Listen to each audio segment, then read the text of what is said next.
Hey Taurus, let's get into your March horoscope. March is one of the most action-packed months of the entire year. There is so much going on. 2 retrogrades, 2 eclipses, Neptune changing signs since 2011. Let's get straight in. I'm gonna start off this video talking about the retrogrades, and I'll talk about the eclipses, and then I'll talk about Neptune moving into Aries and how that may manifest for you. Now, let's kick off with Venus retrograde, because Venus retrograde kicks off as soon as we get into March the 1st, and Venus goes retrograde at 10 degrees of Aries. Venus is a goddess of love and relationships and harmony, and it will kick off in your 12th house. The 12th house is the past. It's an energy that makes you kind of like get in tune with your inner world, your inner realm, your emotions, your sensitivities, past memories. This is also an area of life where you can access a lot of your spiritual gifts and abilities. This is an area where you can access past lives, as well as channel your creativity, which would actually go hand in hand with spiritual gifts and abilities. With Venus retrograde, there is an emphasis on revisiting the past, revisiting past memories or past situations, or just energies and emotions that perhaps you're still carrying on or still holding on to. So this could help you navigate through certain past situations that have to do with love and relationships, or understand certain patterns that have been repeating. This gives you an opportunity to come to some sort of spiritual understanding and spiritual healing, spiritual awakening within the heart as well. Now, Venus will not remain in your 12th house. It will move into Pisces on March the 27th, which means it will move into your 11th house. And I've highlighted both the 12th and 11th house here for you because there's a strong emphasis on both these areas of life. We kick off with the sun in the 11th house. That moves into the 12th house on March the 20th. Then we have Venus retrograde kicking off in this area of life, Mercury retrograde kicking off in this area of life.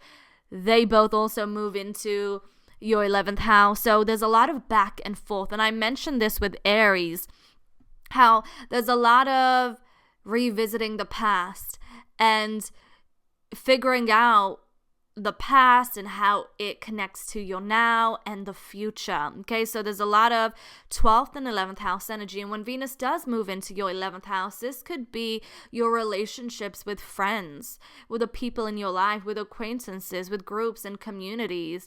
This may be a time where you kind of have to reassess or reanalyze, or kind of like almost reconsider certain friendships. Are they in alignment with you? You know, Venus is a heart chakra, and traditionally Venus does rule Taurus. So there could be a lot of reassessing friendships, and are they in alignment with you and your values? Another thing that Venus rules over. This could also be about any collaborations or any projects you're working with other people, and perhaps revisiting that and going over that. Perhaps that changes its form of creativity, or something within your friendships or your groups changes, and perhaps the people you were once in alignment with and shared similar values and ideologies and goals, that changes as well. So there's a lot of back and forth, and the 11th house is going to be very important for you this month as well, because then Mercury will go retrograde. Mercury goes retrograde on March the 15th, kicks off in Aries. Again, this is emphasizing on all that I spoke about. Venus really thinking and figuring out and kind of like reanalyzing and reassessing and getting in tune with your emotions regarding love and relationships. When Mercury retrograde moves into your 11th house on March the 29th, this could have to do with friendships. And because Mercury has to do with the mind and communication, there could be some conversations that you've been holding back from, or that have been long overdue, or perhaps you have to kind of like renegotiate certain things. So there could be a lot of back and forth with friendships, with people you know, with acquaintances, even with loved ones. Okay, so that's going to be the main theme for you in March. The 12th house and 11th house. And then when the sun enters your 12th house, this again emphasizes on the past memories, emotions, and your spirituality. In fact, I might as well just talk about Neptune right as I'm speaking about the 12th house. So Neptune has been in Pisces since 2011. And on March the 30th, it changes signs into Aries and it will move into your 12th house. So this is interesting because Neptune rules over Pisces. And Pisces and Neptune are associated with the 12th house. So even though it's not as comfortable in Aries, it's very different for Neptune to be in Aries. It's still at home in a way because it's going to be in your 12th house. So when it comes to spiritual epiphany, spiritual enlightenment, spiritual awakening, spiritual integration, channeling your spiritual gifts and abilities, dreams, intuition, creativity, this is going to be all heightened. And it may take... Excuse my dog. This may take my Aries dog, Triple Fire. This may take a very fierce approach. So you may take a much more stronger, fierce, independent approach regarding your spirituality, regarding your creativity, and can also give you a sense of confidence. You know, Neptune can sometimes be unsure of itself. It could be a little uncertain. It could be a little misty and unclear, but Aries can actually provide it with confidence, with reassurance. So this could be a time where, like I said, a lot of creative energy, a lot of spiritual freedom, a lot of regaining your spiritual independence, and that could really be a very beautiful thing. Okay, and Neptune is going to be in Aries for a very long time, so it's going to be unfolding in divine timing. Let's talk about the eclipses. So March the 14th, we have a lunar eclipse in Virgo. This eclipse is going to happen at 23 degrees, but it's right at the end of 23 degrees and 57 minutes. So if we round it up, it's 24 degrees. So take a look at your chart. Do you have any placements in the sign of Virgo at 24 degrees or close by? If you do, this eclipse will be quite profound for you. So eclipses, this is a lunar eclipse and it's a south node eclipse, so there is an emphasis on letting go of things that do not serve you. There's an emphasis on things releasing, coming to an end, things changing from one form to another, and that is not a negative thing. It can be quite a liberating thing. It could be quite a beautiful, freeing thing. You know, imagine letting go of something that doesn't serve you. Imagine letting go of something that is toxic for you. Imagine letting go of something that served its purpose. It could be a beautiful thing. You know, while I was saying letting go of something that served its purpose, I was going to say letting go of something that served people or something. So, you know, it could even be like people, especially with Venus retrograde. And that could be for a lot of people where there's certain people that, you know, there's no room in your life for them, like on the journey you're on and the growth that is occurring for you and the path that you're on. Perhaps those people just don't kind of fit in your life anymore, and it's quite normal. In fact, we should normalize accepting that not everyone is going to be with us in this journey forever. You know, some people are seasonal, and that's okay because we are constantly changing and shifting and evolving. And that happens very often in relationships where, you know, you kind of grow apart. You know, you've heard of that, grow apart. And I know that could, again, be a difficult concept for people to understand, but it happens. You know, people change. You know, it's inevitable. We are here to change, grow, and evolve. And sometimes people can grow together and evolve together. And sometimes, you know, people go their own separate ways on their own unique journeys, and we have to kind of accept that. And that could be quite interesting because for you, the eclipse falls into your 5th house. Now, I love the 5th house. The 5th house is such a beautiful house. It is a house of joy. It rules over the inner child. It could even rule children. It rules over creativity. It rules over what makes you feel happy and fulfilled and brings joy into your life.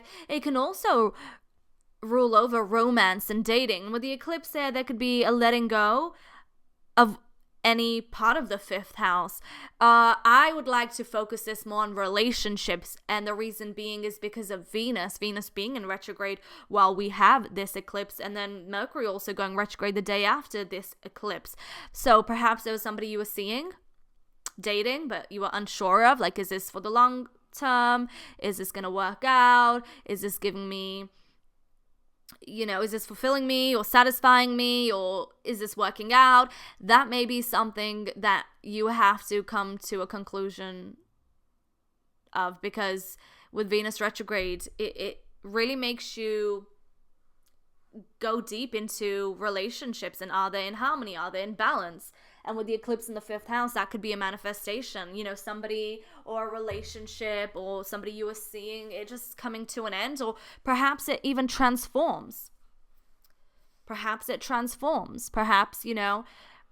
one way of how the relationship was going is not working out, so it changes directions. Perhaps you find out that you're better as friends, or perhaps you feel like, actually, I think we need to take it a little more seriously. So your attitude towards the relationship could change. This could also impact creativity, especially with Venus again in retrograde. Your creativity just changes.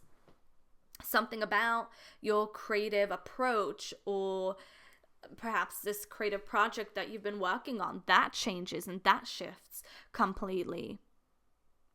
So that can be huge depending on where Virgo is in your chart. And what's interesting is Saturn is a big player here because it will be opposing the eclipse, so there could be some type of restriction or obstacle or something that kind of blocks you from moving forward. But that's when it requires either teamwork, meaning we got to do this together as a team, as a union, if we want to be together, or one person is more willing to put in the effort and the other one isn't, and then you have to kind of go your separate ways because it takes two to tango.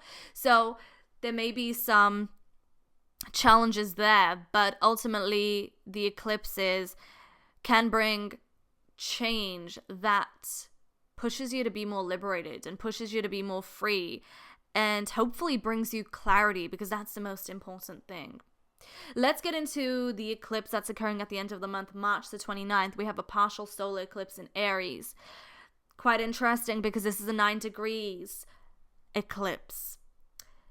Venus going retrograde occurred at 10 degrees of Aries. Mercury going retrograde occurred at 9 degrees of Aries. So look closely at your chart and look at where 9 degrees falls. Do you have any planets or placements at 9 degrees? Because if you do, this will impact you the most. So this will be also impacting your 12th house. So the past, emotions, sensitivities, memories, spirituality, intuition, dreams, creativity, that all can be impacted. There could be a change, a shift, something that pushes you to make a shift or a change, or something that divinely inspires you, or something that comes to light, something that transforms. That could be major with the eclipse. And this is really emphasizing on all the Venus retrograde energy and all the Mercury retrograde energy. This is like the cherry on the top. So Taurus dominance, I hope you have an incredible month ahead. I hope it brings you the change you are seeking, and I'll catch you soon.